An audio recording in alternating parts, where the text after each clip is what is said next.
Pengaruh petrodolar Amerika. Mengapa dolar Amerika sangat berbeda dengan mata uang yang lain? Sejarah uang dan perdagangan. Uang pada awalnya adalah sebagai instrumen nilai tukar yang dipercaya dengan jaminan, bagaimana akhirnya bisa menjadi tanpa jaminan. Awalnya uang adalah tanda bukti kepemilikan harta benda. Uang pada awalnya terbuat dari logam mulia yang sukar dipalsukan, dan menjadi nilai tukar yang dipercayai. Karena berat dan tidak praktis dibawa, kemudian menjadi selembar kertas, kwitansi atau tanda terima, sebagai bukti kepemilikan dari logam berharga dan harta benda atau komoditas yang dititipkan di gudang pemerintah di Cina di zaman Song Dinasti abad 9–12. Kwitansi ini menjadi surat berharga sebagai bukti kepemilikan yang kemudian dipakai sebagai uang kertas. Emas sebagai jaminan uang kertas. Semua negara pada awalnya memakai emas sebagai jaminan atas penerbitan uang kertas.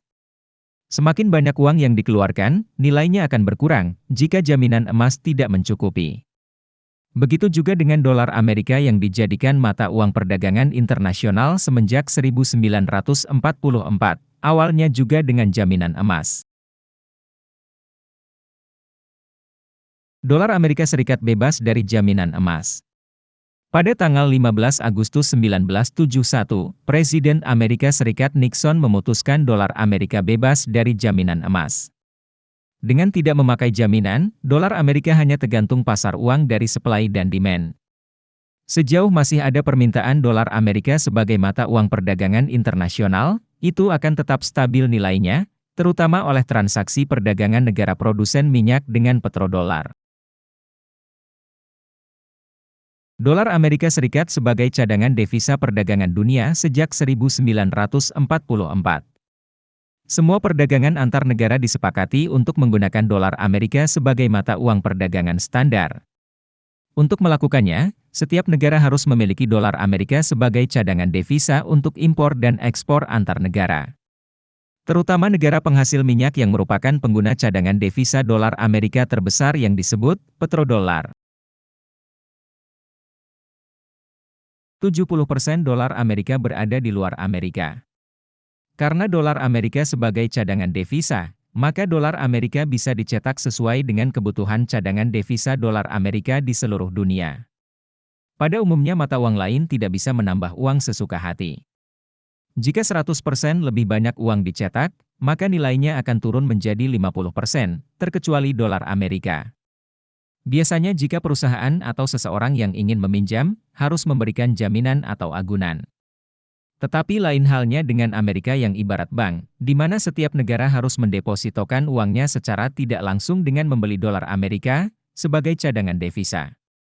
Sampai 70% dari dolar Amerika berada di luar Amerika sebagai cadangan devisa. Amerika ibarat kasino dunia. Analogi sederhananya adalah bahwa dolar Amerika seperti chip kasino yang harus digunakan setiap pemain di kasino. Chip kasino berfungsi seperti cadangan devisa perdagangan. Di kasino, pemain harus mengubah uang menjadi chip kasino, seperti halnya pedagang harus mengkonversi ke dolar Amerika untuk perdagangan internasional. Jumlah uang pemain yang dikonversi menjadi chip bisa lebih besar dari kekayaan kasino dan kekayaan pemain disimpan ke perbendaharaan kasino tanpa perlu mengeluarkan surat utang atau jaminan oleh kasino. Hingga saat ini, 70% dolar Amerika beredar di luar Amerika sebagai cadangan devisa, terutama di negara-negara pengekspor minyak di Timur Tengah dengan cadangan petrodolar yang sangat besar. Ini sama seperti 70% dari chip kasino ada di lantai perjudian kasino. Atau 70% kekayaan kasino adalah uang pemain.